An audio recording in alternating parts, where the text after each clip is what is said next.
ಕೇಸರಿ ಶಾಲು ಹಾಕೊಂಡಿದ್ದು ಮಹಾನ್ ಅಪರಾಧನ? ನಾನು ಕೇಸರಿ ಧರಿಸಿದ್ರಲ್ಲಿ ತಪ್ಪೇನಿದೆ? ಕೇಸರಿ ಶಾಲು ಹಾಕೊಂಡಿದ್ದು ಮಹಾನ್ ಅಪರಾಧನ? ನಾನು ಕೇಸರಿ ಶಾಲು ಧರಿಸಿದ್ರಲ್ಲಿ ತಪ್ಪೇನಿದೆ? ಬೆಂಗಳೂರಲ್ಲಿ ಮಾಜಿ ಸಿಎಂ ಎಚ್.ಡಿ. ಕುಮಾರಸ್ವಾಮಿ ಪ್ರಶ್ನೆ ಮಾಡಿರುವ ರೀತಿ ಇದು. ಕೇಸರಿ ಶಾಲು ಮೇಲೆ ಕಾಂಗ್ರೆಸ್ಗೆ ಸಂಕುಚಿತ ಮನೋಭಾವನೆ ಯಾಕೆ ಅಂತ ಅವರು ಪ್ರಶ್ನಿಸಿದ್ದಾರೆ. ಸಂಕುಚಿತವಾಗಿ ಯಾಕೆ ನೋಡುತ್ತೆ ಕಾಂಗ್ರೆಸ್ ಕೇಸರಿ ಶಾಲನ್ನ, ಕೇಸರಿ ಬಣ್ಣವನ್ನ? ದಲಿತ ಸಮಾಜದ ಸಮಾವೇಶದಲ್ಲಿ ನಾನು ನೀಲಿ ಶಾಲು ಹಾಕಿದ್ದೇನೆ, ಪಾಪ ಅದು ಚಲವರಾಯಸ್ವಾಮಿ ಅವರ ಕಣ್ಣಿಗೆ ಕಂಡಿಲ್ಲ ಅಂತ ಅನ್ಸುತ್ತೆ ಅಂತ ಬೆಂಗಳೂರಲ್ಲಿ ಮಾಜಿ ಸಿಎಂ ಎಚ್.ಡಿ. ಕುಮಾರಸ್ವಾಮಿ ಆಕ್ರೋಶ ವ್ಯಕ್ತಪಡಿಸಿದ್ದಾರೆ.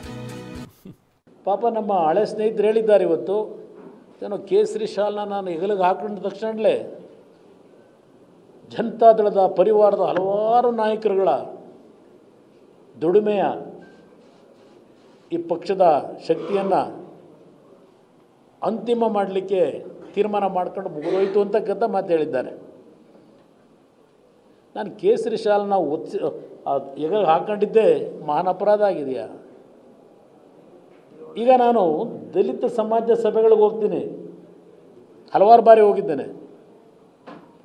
ಜೈ ಭೀಮ್ ಕಾರ್ಯಕರ್ತರು ಜೈ ಭೀಮ್ ಅಂತಕ್ಕಂಥದ್ದನ್ನು ಅಂಬೇಡ್ಕರ್ ಕಾರ್ಯಕ್ರಮದಲ್ಲಿ ಏನು ಹೋಗ್ತಾರೆ, ದಲಿತ ಸಮಾಜದ ನನ್ನ ಬಂಧುಗಳು ಅವರು ಉಪಯೋಗ ಮಾಡ್ತಕ್ಕಂಥ ನೀಲಿಯ ಸ್ಕಾರ್ಫ್ ಏನಿದೆ, ನೀಲಿ ಬಣ್ಣದ ಸ್ಕಾರ್ಫು, ಅದನ್ನೂ ಸಹ ನಾನು ಹಾಕೊಂಡಿದ್ದೇನೆ.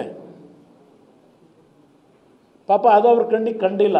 ಪಾಪ ಅವ್ರಿಗೇನು ಚಿತ್ರಣ ಬೇಕಾದ್ರೆ ಒಂದು ಫೋಟೋನು ಕಳಿಸೋಣ.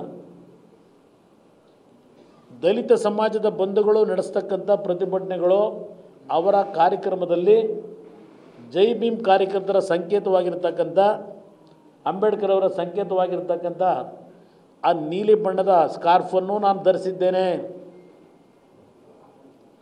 ಕೇಸರಿ ಬಗ್ಗೆ ನಮ್ಮ ಕಾಂಗ್ರೆಸ್ ನಾಯಕರಿಗೆ ಯಾಕೆ ಅಷ್ಟೊಂದು ದ್ವೇಷ ಅಂತಕ್ಕಂಥದ್ದೆಲ್ಲ ಆ ಸಂಕುಚಿತ ಮನೋಭಾವದಲ್ಲಿ ನೋಡ್ತೀರಿ?